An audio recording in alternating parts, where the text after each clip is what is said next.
হ্যাঁ বন্ধুরা, কি অবস্থা? সবাইকে অসংখ্য ধন্যবাদ আমার চ্যানেলে আবার যুক্ত হওয়ার জন্য। তো আপনারা সবাই কেমন আছেন? আশা করি সবাই ভালো আছেন।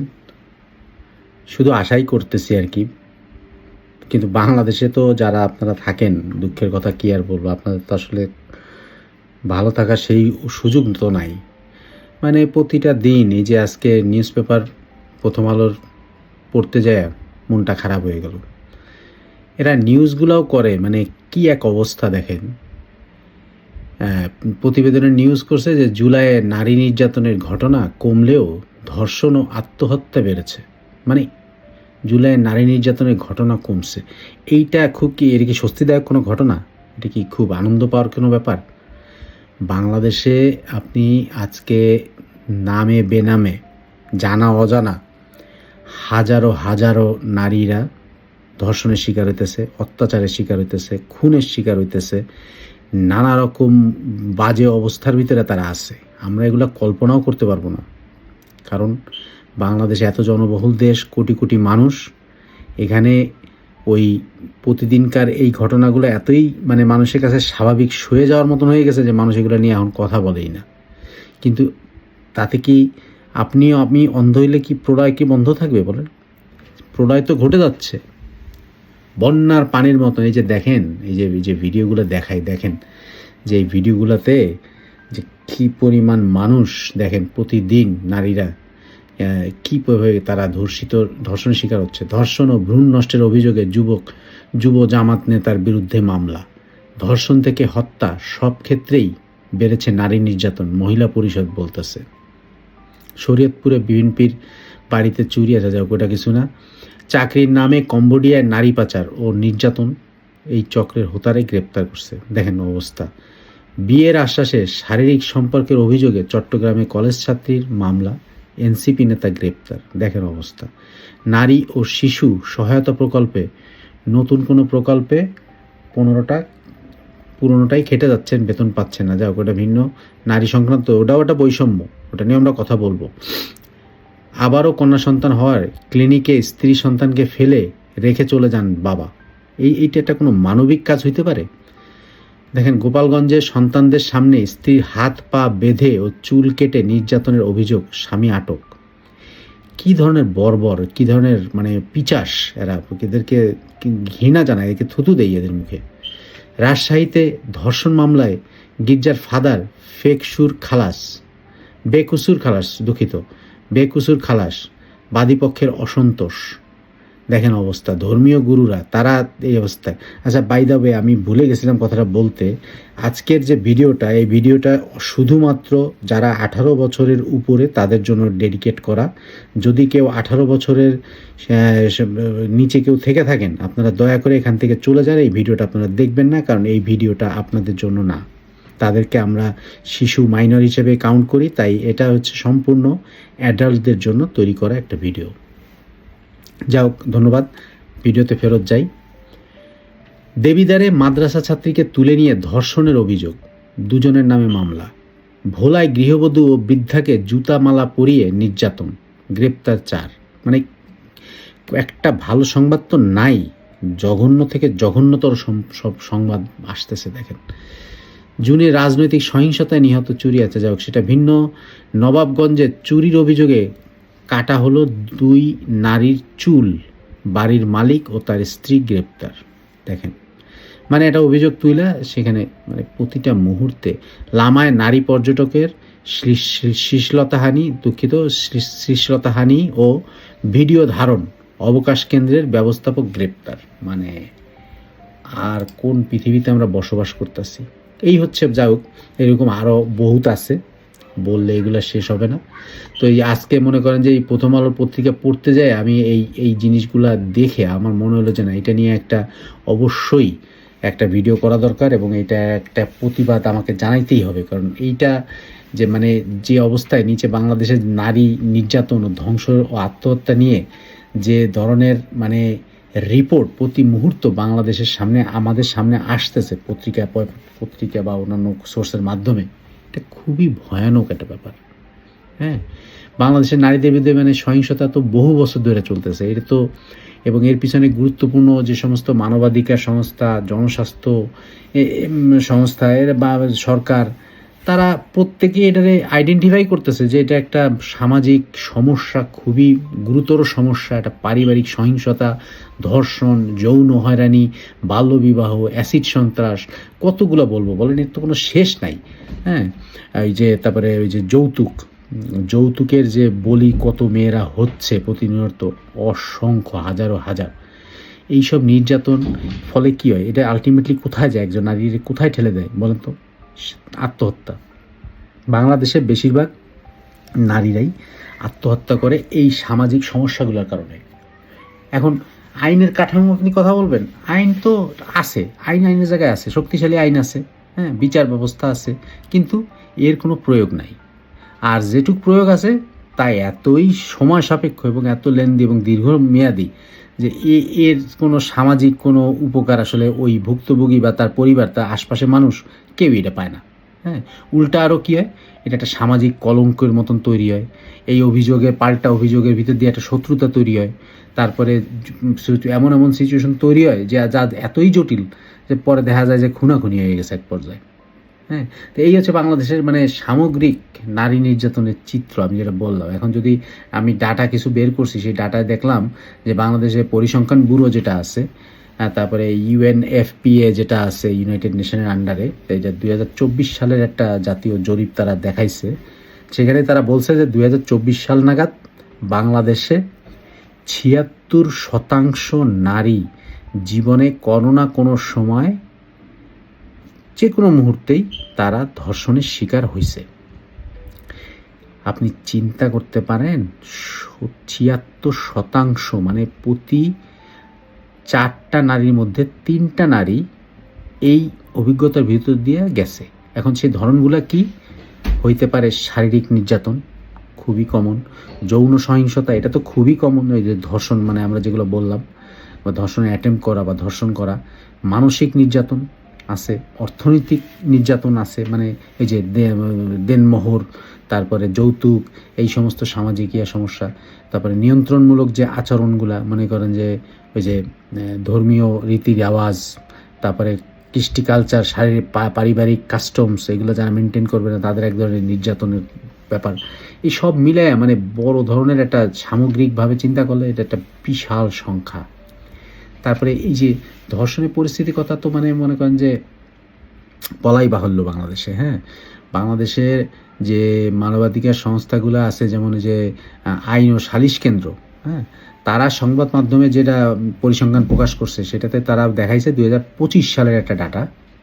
এই 2025 সালের ডাটায় তারা বলছে যে ধর্ষণের শত শত ঘটনা নথিভুক্ত করা হয়েছে সংবাদ মাধ্যমে।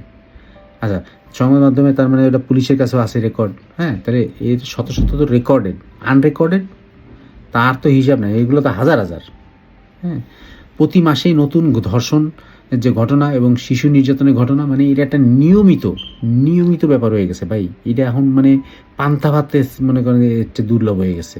এইটা খুললে পরেই দেখি, ফেসবুক তো খোলাই যায় না। আমি তো মানে ফেসবুক এমন অবস্থা হয়েছে, আমি ছোটো বাচ্চাদের সামনে ভাই ফেসবুকই খুলি না। আমি দূরে যে একা একা খুলি, যে জানি তো প্রথমেই দেখবো যে এই সব নিউজ, মানে এই ধরনের একটা মনস্তাত্ত্বিক সাইকোলজিক্যাল একটা চিন্তা মাথার ভিতরে এসে গেছে। তারপরে প্রকৃত সংখ্যা, সে তো মনে করেন যে আনলিমিটেড, ওর তো কোনো হিসাব ভাই এই বাংলার মানুষ দিতে পারবে না। কারণ এই যে পরিমাণে হইতেছে, এগুলা তো কয়টা রিপোর্টেড হয়, কারণ যেগুলা হয়তো বা ভিডিও টিডিও করে মানুষের ব্যক্তিগতভাবে বা থানায় রিপোর্ট করে বা সাংবাদিকদের মাধ্যমে আমরা জানি, এইগুলাই। এর বাইরে তো আরও বহু ঘটনা আছে। হ্যাঁ, কিন্তু প্রকৃত সংখ্যা তো আসলে অনেক অনেক বেশি, কারণ অনেক ভুক্তভোগী এটার একটা সামাজিক কলঙ্ক চিন্তা করে এরা কখনো রিপোর্ট করে না, কাউকে বলেও না। তারপরে ভয় পায়, ভয় দেওয়া এদেরকে বিভিন্ন রকম মাইরে ফেলাবো বা তোরে এইটা কলঙ্ক দিয়ে দেব বা সমাজচ্যুত করবো, এই ভয়ে নারীরা মুখ খোলে না। এবং আর তারা জানে যে এত কষ্ট কইরাও যদি তারা সেই বিচারের কাছ পর্যন্ত যায়, ওই নারীটা ওই বিচার সে পাবে না। এই অভিযোগ করে লাভ কি? এই হচ্ছে অবস্থা মানে বাংলাদেশের সার্বিকভাবে। হ্যাঁ, বিচার প্রক্রিয়ার তো কী আর বলবো, এটা একটা ফানি জায়গা তৈরি হয়েছে। মামলার আপনি করবেন, বছরের পর বছর ঝুলবে, সাক্ষী পাবেন না। আর সাক্ষী যদিও দু একজন পান, তারা ভয়ের চোটে, তাদের নিজেদের সুরক্ষার ব্যাপার আছে, কারণ তাদেরকে তো ওই যে হুমকি দামকি দেওয়া হয়, মাইরে ফেলাবো, এই করবো সেই করবো। তারপরে এছাড়া তদন্ত কর্মকর্তা যারা আছে তারা তো দুর্নীতিবাজ, তারা যেদিকে টাকা খাবে পয়সা খাবে সেই দিকেই ঝুঁকে পড়বে। তারপরে এছাড়া তো ওই যে ভুক্তভোগী, তার তো সামাজিক এবং পারিবারিক একটা চাপ ব্যাপকভাবে থাকবে, কারণ তার পাড়া প্রতিবেশীরা এরা দুর্নাম করবে, সমালোচনা করবে, আলোচনা করে হাস্যরস করবে, এইগুলো তো তার জন্য একটা অস্বাভাবিক একটা পরিস্থিতি, তাই না? তারপরে আবার কি হয়, অনেক সময় দেখা গেছে যে ধর্ষণকারী সেই আইসে আবার আপোষ করতে চাইতেছে, মীমাংসা করতে চাইতেছে, টাকা দিতে চাইতেছে, বা অন্য কোনো একটা সুযোগ সুবিধা দিয়ে মুখ বন্ধ করতে চাইতেছে। তারপরে এতেও যদি কোনো কাজ না হয়, তখন তারা করবে কি, এই যে কতগুলা ওই যে তৌহিদি জনতা নামে কিছু সন্ত্রাসী আছে, এইদেরকে দিয়া করবে কি, ওই সামাজিকভাবে ওই ওই ওই পরিবার বা ওই ব্যক্তির চরিত্র হনন করার চেষ্টা করবে, তাদেরকে স্টিগমা দেবে সমাজে, এবং তাদেরকে একঘরে করার চেষ্টা করা হবে যদি পাওয়ারফুল হয়ে থাকে, বা পাওয়ারফুল লোকদের সাথে কানেকশন করে কোনো না কোনোভাবে হেনস্থা করবেই। তো এই এত কিছু অতিক্রম করে একজন নারীর পক্ষে আসলে কি সম্ভব তার আত্মসম্মানের যে যা যা ক্ষয় হয়েছে সেইটা ফেরত পাওয়ায় কি সম্ভব? আদৌ কি সহায় এটা কর? আত্মহত্যা, নারী নির্যাতন, এগুলো তো বাংলাদেশে মনে করেন যে এখন একেবারে পান্তা ভাতের মতন ভাই। কারণ আপনি দেখেন, পত্রিকা খুললেই পাবেন, আমার কথা না, আপনি পত্রিকাতে পাবেন পারিবারিক সহিংসতা, প্রত্যেকটা পরিবারে পারিবারিক সহিংসতা, যৌন নির্যাতন, ধ্বংস, ধর্ষণ, সামাজিক অপমান, বাল্যবিবাহ, তারপরে যৌতুক, কতগুলো বলবো কোন। তারপরে তো মানসিক স্বাস্থ্য, মানে সাইকোলজিক্যাল সমস্যা তো আছেই। হ্যাঁ, পাগল বানায় ছেড়ে দেয় মানুষ এই ইয়াতে। তা এর ফলে কি হয়, তাদের ভিতরে এক ধরনের বিষণ্ণতা তৈরি হয়, মেয়েদের এই নারীগুলোর ভিতরে, তারা একটা ট্রমার ভিতরে চলে যায়, এবং সর্বশেষ কোনো দিক না পেয়ে তখন আত্মহত্যা করে। আইনের ব্যবস্থা তো কিছু নাই, নারী শিশু নির্যাতন দমন আইন আছে নামকাওয়াস্তে, গৃহস্থ সহিংসতা, হ্যাঁ, প্রতিরোধ সুরক্ষা আইন 2010 আছে জাগা মতন, ধর্ষণের শাস্তি কঠোর করতে হলে 2020 সালে আইন সংশোধন করে মৃত্যুদণ্ড পর্যন্ত রাখা হয়েছে, অথচ আছে কোনো কোনো কোনো এক্সাম্পল আছে সেরকম? ওই নামকাওয়াস্তে হয়তো একটা দুইটা সরকার দেখাইছে বাঁচার, এই মানে সমালোচনার হাত থেকে বাঁচার লাগে। তা মূল আমাদের এই সমস্যার সমাধান করতে হলে মূল চ্যালেঞ্জ কোথায়, এই চ্যালেঞ্জের জায়গাটা হাত দিতে হবে। তা আমাদের মূল চ্যালেঞ্জটা হচ্ছে যে অভিযোগ করে না এরা, এই যে এই অভিযোগ সচেতনতা বাড়াইতে হবে মানুষের ভিতরে, যে তোমরা অভিযোগ করো, তোমাদের কোনো ঘটনা ঘটতেই পারে, সন্ত্রাসী শয়তান লোকজন কাজ করবেই, আকাম করবে, এটাই স্বাভাবিক, কিন্তু আমাদেরকে অভিযোগটা আনতে হবে সঠিক নেতৃবৃন্দের কাছে। তারপরে বিচারহীনতা যে সংস্কৃতি, এইখান থেকে বাংলাদেশকে বেরোয় আসতে হবে, এর কোনো বিকল্প নাই, গণতন্ত্রে এর কোনো জায়গা নাই, বিচার হইতেই হবে। সামাজিক কলঙ্ক, যে সমস্ত ট্যাক্স ট্যাবু, হ্যাঁ, তারপরে এই যে রেসিজম, তারপরে এই যে র্যাগিং, এই সমস্ত বন্ধ করতে হবে, এগুলো কোনোভাবেই টলারেট করা যাবে না। তারপরে ডিজিটালি, আজকাল তো ডিজিটাল হয়রানি শুরু হয়েছে, এই ডিজিটাল হয়রানি বন্ধ করতে হবে। তারপরে নারীর জন্য প্রয়োজনে নারী সুরক্ষা আইন করা হোক। হ্যাঁ, একটা তো ছিল জননিরাপত্তা আইন, নারী ও শিশু আইন, এগুলো ছিল 95 96 পরবর্তীকালে যে সরকার তারা করছিল এগুলো, কিন্তু সেগুলোর এখন আর তেমন কোনো বাস্তবিক চরিত্র নাই, কাজে আমরা জানি না সেগুলো আদৌ আছে না মারা গেছে আইনগুলা। মানসিক স্বাস্থ্যসেবার তো আমরা তো এই বিষয় নিয়ে আমাদের স্কুল কলেজেও পড়ায় না কখনো, আর এগুলো পারিবারিক সচেতনতাও গড়ে ওঠে না, তা মানুষ জানবে কীভাবে কোন?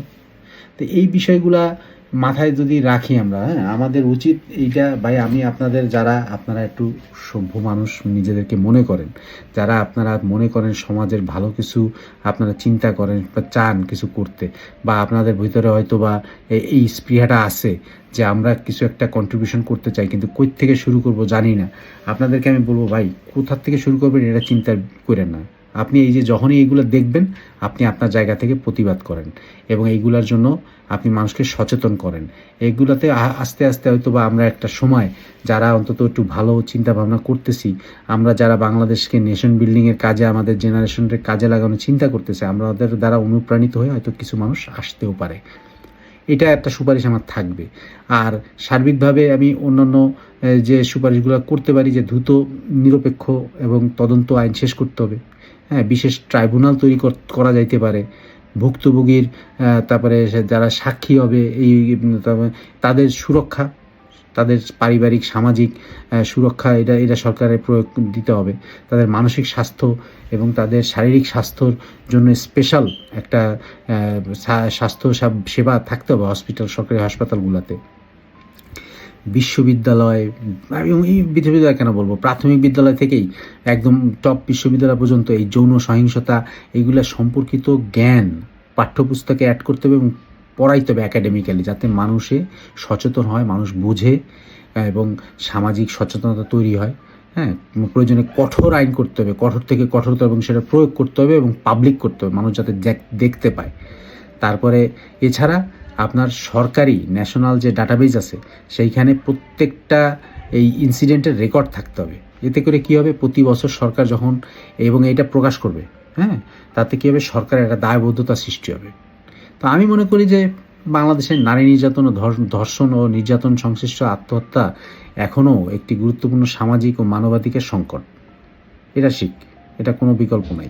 সাম্প্রতিক জাতীয় জরিপে দেখায় যে নারীদের বিরুদ্ধে যে সহিংসতা, এটা হলো ব্যাপকভাবে ছড়ানো, একেবারে সারা দেশব্যাপী। এটা যে খালি এক কোনায় তা না।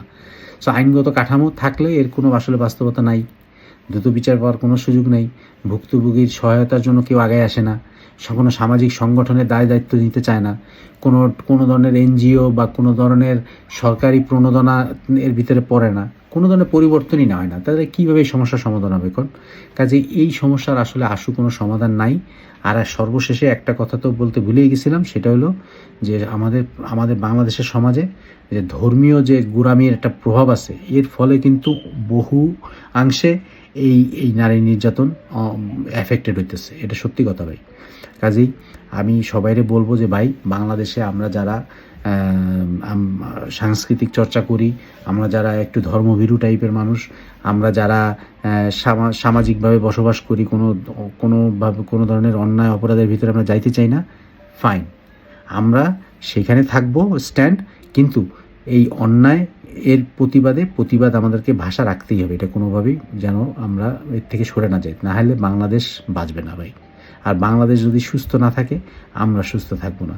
তাই আমি আপনাদেরকে বিশেষ অনুরোধ করব যে আপনারা আপনাদের যার যেখানে যতটুকু কন্ট্রিবিউশন সম্ভব আপনারা করেন ভাই, কইরা এই চেষ্টা করেন এবং এই নারীদের পাশে দাঁড়ান। তাদেরকে নিয়ে কোনো ধরনের ট্রল করেন না। কোনো নারী যদি কোনো ভিকটিম হয়, তাকে নিয়ে কোনো ট্রল করেন না, তার চরিত্র নিয়ে কোনো কথা বলেন না। ওই মানুষটা যার শরীরটা অ্যাসিডে পুড়ে গেছে, ওই মানুষটা বুঝতেছে প্রতি সেকেন্ডের যে কি ব্যথা, যে কি যন্ত্রণা, বেঁচে থাকার একটু স্পৃহা তার মধ্যে থাকে না, সে শুধু মরে যেতে চায়। সে যদি ওই হসপিটালে না থাকে, যদি তার সেই ক্রাইম সিনের ভিতরে থাকতো, সে তার মৃত্যুই চাইতো। তো এই হচ্ছে অবস্থা ভাই। যে মানুষটার গলায় দড়ি দিয়ে মরে, সে একটু দুঃখে মরে না, সে জীবন হারানোর যে কি ব্যথা এটা সে বোঝে। হ্যাঁ, তারপরও সে ওই কাজটাই বেছে নেয়, কারণ তার আর কোনো রাস্তা নেই। তো আমরা যেন সমাজে এইরকম নারীদেরকে ঠেলে না দিই। তারা আমাদের অংশ, তারা আমাদের মা, আমাদের বোন, আমাদের আত্মীয় স্বজন, আমাদের স্ত্রী, আমাদের প্রেমিকা, আমাদের জীবনের অর্ধেক অংশ তারা। কাজে আমরা যেন সেই জিনিসটা মাথায় রাখি। আপনাদেরকে অসংখ্য ধন্যবাদ আমার এই লম্বা কথাগুলো শোনার জন্য। Thank you.